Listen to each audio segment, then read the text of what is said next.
honored one of the greats of Canadian hockey, known for scoring the goal of the century. Well, here's another shot. Right by the score!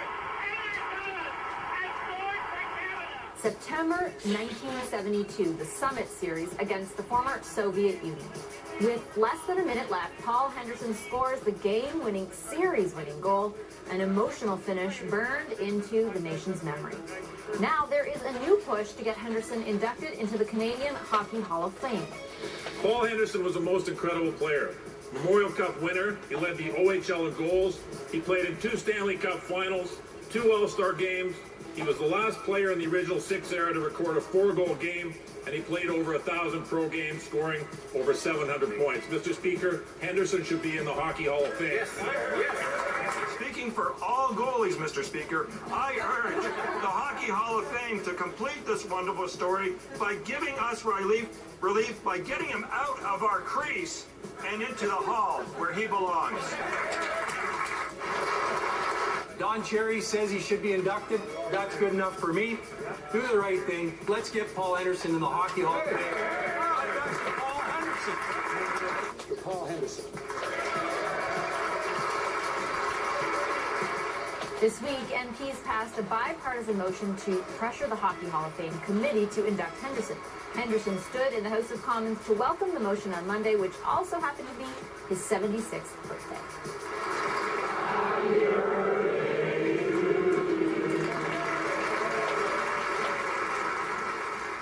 With more on this multi-partisan effort, we're joined by Liberal Rodger Cuzner, Conservative John Barlow, and the NDP's Richard Cannings. Hello to all three of you. Nice to see you. Hello. Okay, tell me what is behind this bipartisan push. I can't remember the last time we had 3 MPs from 3 different parties that agreed on the same thing on the show.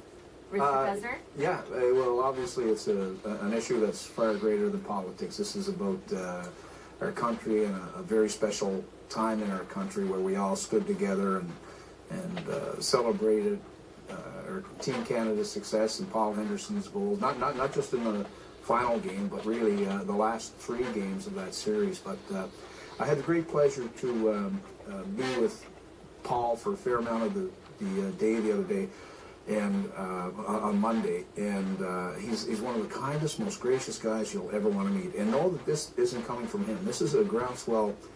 This recent attempt to move him toward the Hall of Fame is sort of keyed up by Liam McGuire here in town, a hockey historian and very much respected voice in the hockey community. But he and Patrick Rodger came to me and had mentioned, you know, they really want to put a push on with Paul Henderson. What can we do in the House? So John's an old hockey buddy of mine, and we talked to Brian Mass as well, and brought it to those guys, and it was unanimous. They said, what can we do to help, sort of thing, and that's where it grew from there. Mr. Barlow, what's your understanding of why Mr. Henderson is not in the Hockey Hall of Fame? But it really is, just extremely disappointing. Like, I was only, unlike these 2 guys, I was only a year old when the goal was scored. But I remember it as much as you couldn't ask any Canadian. I wasn't even alive. Touche, but anyway, go ahead. You ask any Canadian, who won the Grey Cup in '81, who won the Super Bowl in '91. No one would be able to tell you. But every Canadian knows what happened in '72. They know who scored that goal. So it's a travesty that he's not in the Hockey Hall of Fame. This was a moment that was called the sports moment of the century. And I think there's just some bad blood that's been left over from when Paul left the Toronto Maple Leafs and went to the WHA. He certainly became an outspoken advocate for players' rights. I think a lot of those things have just been left over, and it's really a shame that some animosity between him and Howard Ballard from 1974, 1975 has been left 45 years later. Mr. Cannings, did you have a chance to meet with him?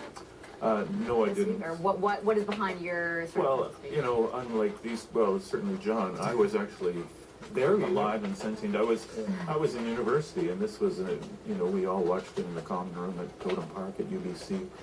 And after the series, the start of the series was disheartening, and then we won those last 2 games, and then the final game, Yvonne Cornway scored that goal to tie it up. I thought, oh my God, at least we tied things.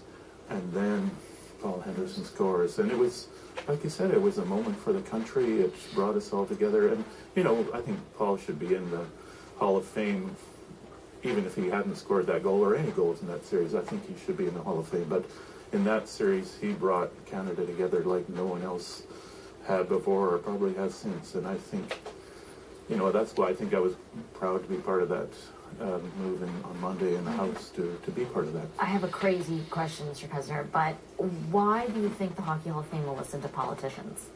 No one else does. I didn't say that, but I mean... There have been initiatives before, and people have tried before to get the momentum and get them in. It's been sort of rekindled recently because a third member of the Russian, the team that lost that 72 series, but now you have Tretiak, Karlamov, and in November they put Yakushev in, and so that has sort of sparked it again. But you know, guys like Don Cherry and Ron McLean, and they've advocated for Paul's induction before. We think that it's time, and again, you know, the induction of the third Russian. It's the Hockey Hall of Fame, and there is no more famous goal.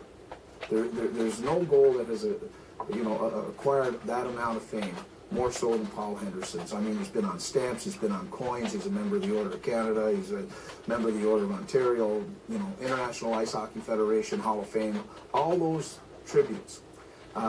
Usually, and I'm sure Dick and John have had the same experience, when you mention to Canadians that he's not in the Hockey Hall of Fame, the reaction that you get back and they say, you know, what the heck, eh? So, you know, I guess what I'm getting at it, and I don't mean to make it serious or anything, but like, is this the cause that politicians should be fighting for?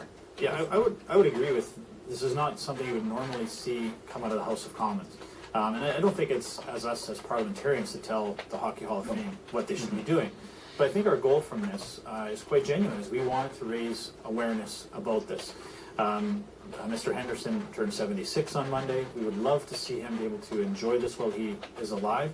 And as Rodger said, I was speaking to many of my constituents, my wife on the weekend, who's not necessarily a hockey fan, but she was stunned that he wasn't in the Hockey Hall of Fame. And even talking to some other parliamentarians on Monday as we were getting ready for this, most Canadians believe, A, he's in the Hockey Hall of Fame, and are extremely disgusted that he's not in the Hockey Hall of Fame.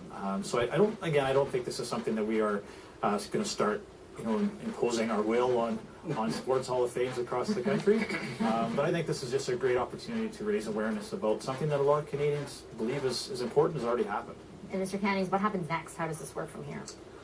Well, I assume that all this pressure will come on to the Hockey Hall of Fame. Have you heard from them? I haven't personally, but you know, I think, you know, we talk about jurisdiction all the time, whether it's provincial or municipal or whatever, and whether we're trampling on jurisdiction.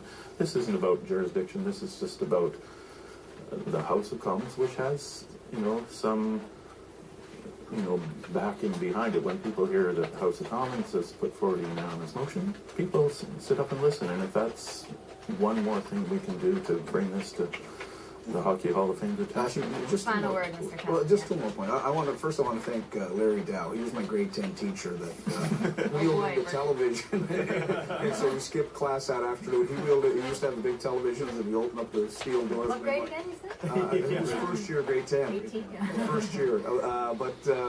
You know, I think, not that we've got a bit of a voice, and we're sent to Ottawa to represent the views of our people back home. And I think most of us are safe in saying that most Canadians celebrated that moment. We rose together at that moment as a nation.